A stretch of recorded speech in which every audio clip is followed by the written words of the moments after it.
I'm so excited to be here with you, and I'm so excited to share the gift that was given to me. I consider this to be the most powerful personal development question that's ever been asked of me. It's a powerful question. It is, what is the motive of your expression? What is the motive of your expression? What is the core reason, the why, the core essence of your expression, of your communication, of your words that you use, of the actions and the decisions you make every day?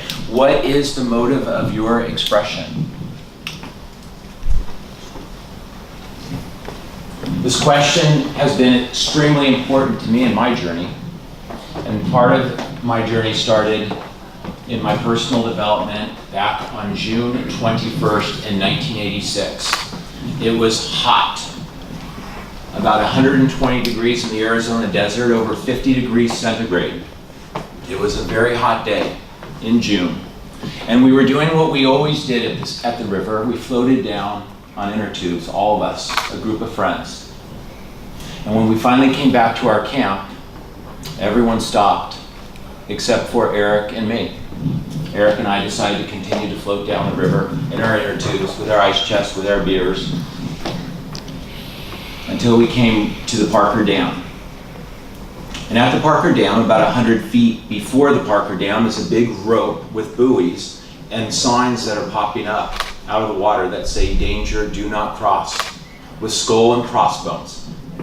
Now, as a very healthy 20-year-old male, that is the perfect invitation to say, "Come, welcome, cross." Which is what Eric and I did, and minutes later we were standing on the top of the dam. And I don't remember who said what or who made the decision first, but we looked at each other, we looked down, and we jumped into the dam. It looked pretty peaceful from above, but when we got in the water, what we saw and felt was icy cold, chilly water and swirling big circles of water that made us feel essentially like feathers in the water. And having been in lifeguards my entire youth, I could swim in and out of anything, and I had my whole childhood. But today, no matter how strong I swam, the water took me and put me wherever it wanted. And after a few minutes, I became extremely tired and fatigued. I hadn't seen Eric after I jumped in the water, except for now, when these big circles of water had Eric and I just crossed like this. And I watched him pass by. And I'm sure he saw the same thing in my eyes that I saw in him. And that was fear. And then recognition that we were in trouble. That would be the last time I ever saw my friend Eric. Minutes later, I was completely spent, and the water was taking me back to the center of the dam, to where the whitewash of the water is racing down the walls. And it took me right to the center, and as if two great big giant hands grabbed my feet, they pulled me down. And I was thrown into a washing machine as if I were a rag doll. The noise was ear-piercing from the whitewash water. The noise got less, the water turned green, the water got darker, my ears were popping and hurting because I was taken down to the bottom of the dam, I imagine. And I was thrashing and trying to swim back to the surface, and no matter how hard I swam, I was swimming down as much as I was swimming up, I was swimming left as much as I was swimming right. And what seemed to be a very long time, I popped up. And I took the biggest gasp of air I'd ever taken in my life, because I'd never been held under so long. At 4 o'clock every day, the dam keeper comes to check the water levels at the dam. That was my day. He came, ran back to his truck, he took a life ring and a big yellow rope, and he threw me the ring, and I was able to grab it quickly. I put it over my waist, and I was completely spent. He started pulling in the rope as fast as he could, except I wasn't going towards him. I was going back from where I just came to the center of the dam. And I started screaming, "Please help me, please don't let me go down, please do not let me go down." So I knew I wouldn't make it a second time. Despite how fast he was pulling it, I went down again, and I felt a huge jerk around my waist.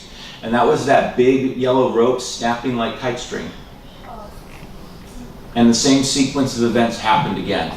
I tumbled, I somersaulted, I went down, my ears popped.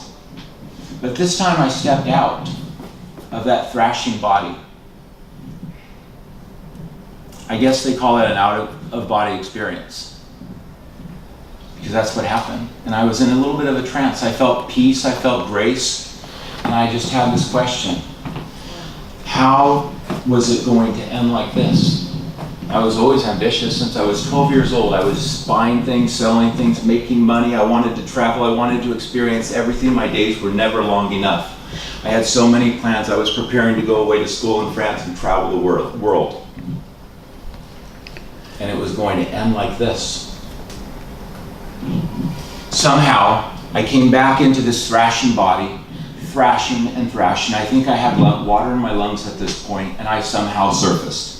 And this time there were paramedics and firemen and the dam keeper, and they somehow rigged another rope. They threw it to me, and somehow I grabbed it, and as fast as possible they were pulling me, and this time they had the strength to pull me off to the side and get me out of the water that was going to pull me down the last time. I crawled up on the rocks, and all I could say was, "Where's my friend Eric?" They answered me by not saying a word, because they looked at each other. And that look told me they never saw Eric.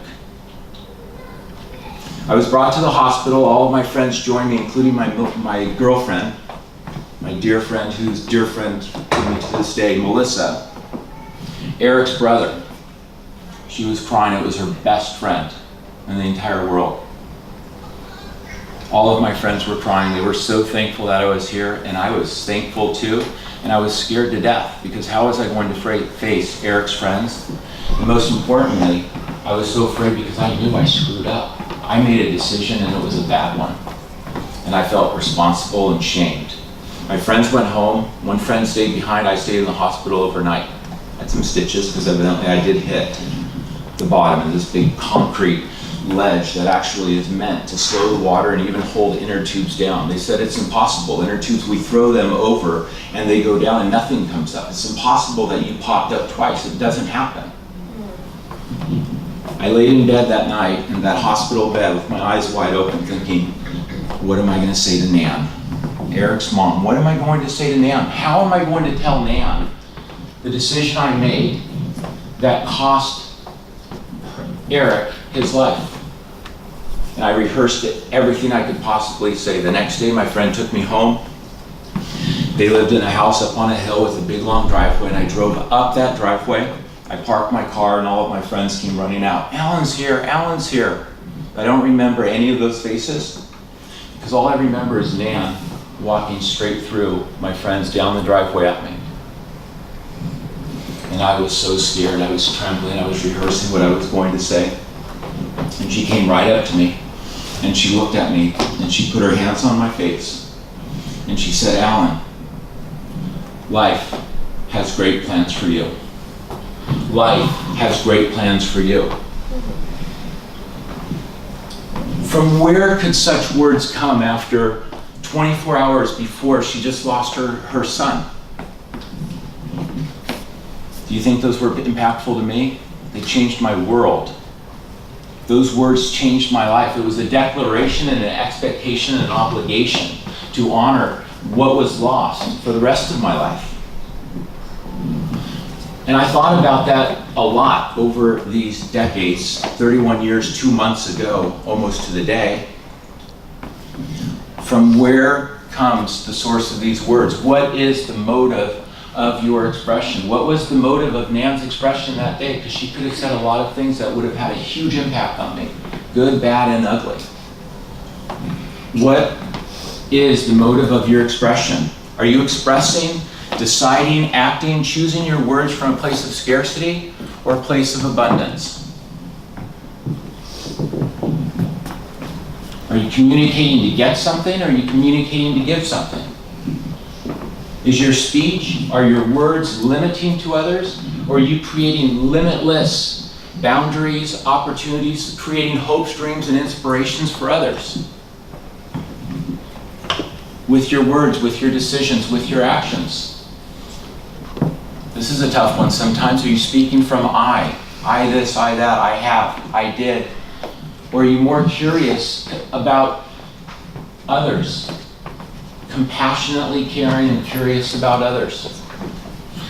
Are you thinking and listening to respond or to understand and be kind and gentle? To be right and not wrong, to look good, or to be open from the head or from the heart? If I were to put these in buckets, I'd put them in 2. Are you living a fear-driven life? Is the motive of your expression ultimately fear if you peel back the onion? Or are you living a joy-driven life? I don't know. I know this, that there's 3 ways to empower your words. First, identify the source. From where do your words come? What is the motive of your expression? And change your words accordingly. And then legacyze your words. Legacyze your words. Create a legacy with your words, with your speech, with your actions, with your decisions, because guess what? Regardless of what you do, you are creating a legacy. What is your legacy? I'd like to think, 31 years later, if Eric could join me now and see what I've done and see what I've accomplished, he would look at me and he'd say the same thing to me that I say to you. Mom was right. Life has great plans for you. Life has great plans for you.